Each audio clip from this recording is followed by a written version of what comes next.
भेंडीचे तुम्ही वेगवेगळे प्रकार करून खाल्ले असतील, पण आज मी तुम्हाला ना भेंडीचा इतका छान चटपटीत असा प्रकार दाखवणार आहे ना, म्हणजे ज्यावेळेस आपल्याला तोंडाची चव नसते किंवा आपल्याला असं कधी कधी चटपटीत खाऊ वाटतं ना, खूपच कमी वेळात झटकेपट असं बनणारं, तर ही भेंडी अशी तुम्ही चटपटीत मसाला भेंडी करून बघा. खरं सांगते, इतकी तोंडाची चव वाढेल ना आणि खाता क्षणी तुम्हाला इतकी आवडेल की मस्तपैकी चव तुमची तोंडाची वाढून जाईल. तर इकडे बघू शकता, ह्या मी थोड्याशा भेंड्या घेतलेल्या आहेत, कारण खरंच असं काहीतरी चटपटीत खाऊ वाटलं. आणि भेंडीची भाजी तर नेहमीच करतो आपण, त्यापेक्षा ना जरा काहीतरी वेगळं करायचं, म्हणून आज मी ही मस्तपैकी चटपटीत भेंडी बनवत आहे तोंडी लावण्यासाठी. म्हणजे आपलं दाल राईस असते किंवा भाजी चपाती असले की सोबत ही आपली चटपटीत भेंडी तुम्ही करू शकता. तर तेच माझा विचार चालला होता, म्हणलं चला बनवूया आणि तुम्हाला पण व्हिडिओ शेअर करते, जेणेकरून तुम्ही पण ही भेंडी चटपटीत करू शकता. तर हे बघा, 2-2 तुकडे करायचे, काही बारीक आपल्या नॉर्मल भेंडीच्या भाजीसारखं नाही करायचे, याचे असे मोठाले तुकडे करायचे. हे बघू शकता. आता हे करून घेतलेलं आहे कट. आता एका पॅनमध्ये आपण याला थोडंसं भाजून घ्यायचं. अगदी अर्धा चमचा तेल टाकायचं, म्हणजे आपला पोह्याचा चमचा असतो ना, तो अर्धा चमचा तेल टाकून ह्याला थोडंसं भाजून घ्यायचं. नेहमी सांगते, भेंडीची भाजी असो किंवा कुठलाही प्रकार असला की त्याला सुरुवातीला अगोदर भाजलं पाहिजे, जेणेकरून काय होतं, त्याच्यातला लाळूसपणा निघून जातो आणि भेंडी जी आहे ना खूप छान अशी क्रिस्पी राहते, त्याच्यामध्ये चिकटपणा राहत नाही. आता मी भाजून घेते थोडा वेळ, अगदी कमी तेलामध्ये याला भाजून घ्यायचं. 1-2 मिनटं तरी मंद आचेवर याला भाजून घ्यायचं. हे बघा, खूप छान आज मी तुम्हाला ही चटपटीत भेंडी दाखवते बनवून. तर आता हे भाजून झालेत, लगेच काढून घ्यायचं. जास्त काही भाजून घ्यायचं नाही, थोडासा याला शेक भेटला की लगेच काढून घ्यायचं, याच्यामधला चिकटपणा लगेच निघून जातो. हे बघा, आता हे काढून घेतलेलं आहे, सर्व भेंड्या भाजून घेतल्यात. ह्याच्यामध्ये आता अगदी थोडंसं तेल टाकायचं. इकडे एक गोष्ट लक्षात ठेवा की फक्त आणि फक्त थोडंसं अर्धा चमचा, तुम्ही बघू शकता काहीही तेल वापरले नाही, कारण आपण हा एक चटपटीत बोलतो ना स्नॅक्ससारखं सुद्धा हे खाऊ शकता तुम्ही. इतकं मस्त आहे, याला काहीच म्हणजे कुठल्याच विशेष मसाल्याची गरज लागत नाही. कांदा, टमाटर, अद्रक, लसूण काही म्हणजे काहीच लागत नाही. फक्त आणि फक्त हळद, मीठ वगैरे टाकायचं, जसं आपण चाट बनवतो ना तशा प्रकारे. तर कढीपत्त्याची पानं आणि 1 चमचा जिरे टाकले. जिऱ्याचा खूप छान फ्लेवर येतो भेंडीमध्ये, त्यामुळं आता मी भेंडीमध्ये सुरुवातीला कढीपत्ता आणि हे जिरे टाकून घेतलेत, बघू शकता.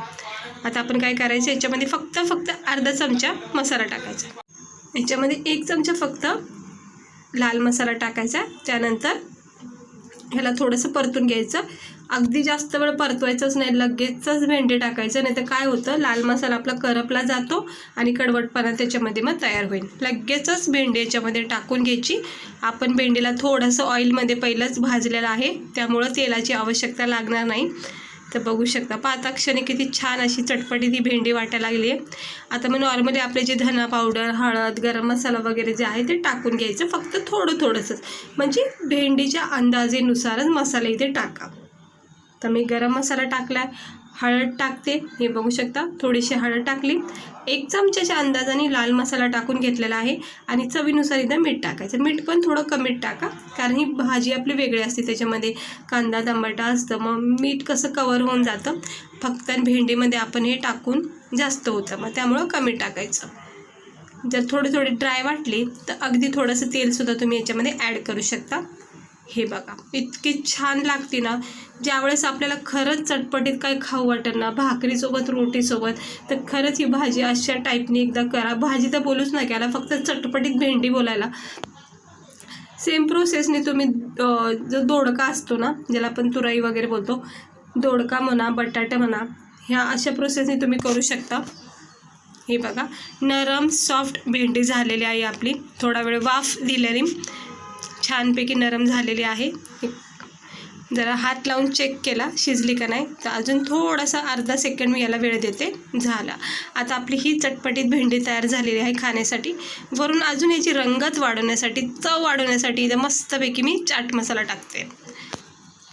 अगदी थोडा टाकायचा, जास्त टाकायचा नाही, तर काय होईल, पूर्णपणे चाट मसाल्याचा स्वाद लागेल याला. त्यामुळे फक्त थोडंसं किंचित टाकून घ्यायचा, ते पण आपल्याला चटपटीत स्वाद येण्यासाठी. आता हे सर्व मिक्स करून घेऊया, जेणेकरून चाट मसाला पूर्ण भेंडीला सेट होऊन जाईल. आता आपण हे लगेच काढून घ्यायचं. झटकेपट 5-2 मिनटाच्या आतच ही भेंडी तयार होते. चटपटीत भेंडी मसाला हा हे बघा किती भारी असा आपला हा भेंडी मसाला तयार झाला आहे खाण्यासाठी. आता एका प्लेटमध्ये मी पूर्णपणे काढून घेते भेंडी, कारण आता जेवायचा वेळ झाला तर जरा चटपटीत खाऊ वाटलं होतं, पण भेंडीचा भाजी करायचा कंटाळा आला. नेहमी भेंडीचीच भाजी काय खायची, त्यापेक्षा वेगळं काहीतरी ट्राय केलं पाहिजे. ते बघू शकता मस्तपैकी अशी झणझणीत चमचमीत चटपटीत ही तोंडाला पाणी सुटणारी आणि खाता क्षणी तोंडाचा स्वाद असा चटपट करणारी ही भेंडी आहे. नक्की ट्राय करा, तुम्हाला खूप आवडेल आणि नेहमी तुम्ही ही भेंडी अशा प्रकारे तरी नक्की करता अशी मला खात्री आहे. हे बघू शकता मस्त झालेले आहे. मला तर पाहता क्षणी तोंडाला पाणी सुटले. आता मला तर राहत नाही, मी चेक करणार आहे, कारण ही अशी सुद्धा तुम्ही खाऊ शकता, इतकी छान लागते. गरम आहे. मी एक पीस उचलला आहे बघा भेंडीचा, मस्तपैकी मसाल्याने कवर झालेली आहे. आंबट असा स्वाद लागतोय मस्त. खरंच खूप मस्त वाटला खाता क्षणी. जो चाट मसाल्याचा स्वाद आहे ना तो सगळ्यात पहिला जाणवला. आणि दुसरी गोष्ट तिखट मस्त झालाय, परफेक्ट, खूपच भारी वाटतोय. नक्की ट्राय करा. भाकरीसोबत, रोटीसोबत किंवा दाल राईस असेल त्यासोबत सुद्धा तुम्ही ही भाजी नाही पण ही अशी चटपटीत मसाला भेंडी करू शकता सोबत तोंडी लावायसाठी. तर आवडीने खाताना तुम्ही, ही माझी खात्री आहे. तर नक्की ट्राय करा. चला भेटते मी तुम्हाला पुढच्या व्हिडिओमध्ये आणि अशी रेसिपी नक्की ट्राय करा. आणि सेम प्रोसेस मी पुन्हा एकदा सांगते, दोडका वगैरे, वांगं वगैरे, बटाटा वगैरे करू शकता. तर चला भेटते मी तुम्हाला पुढच्या व्हिडिओमध्ये एका नवीन रेसिपीसह.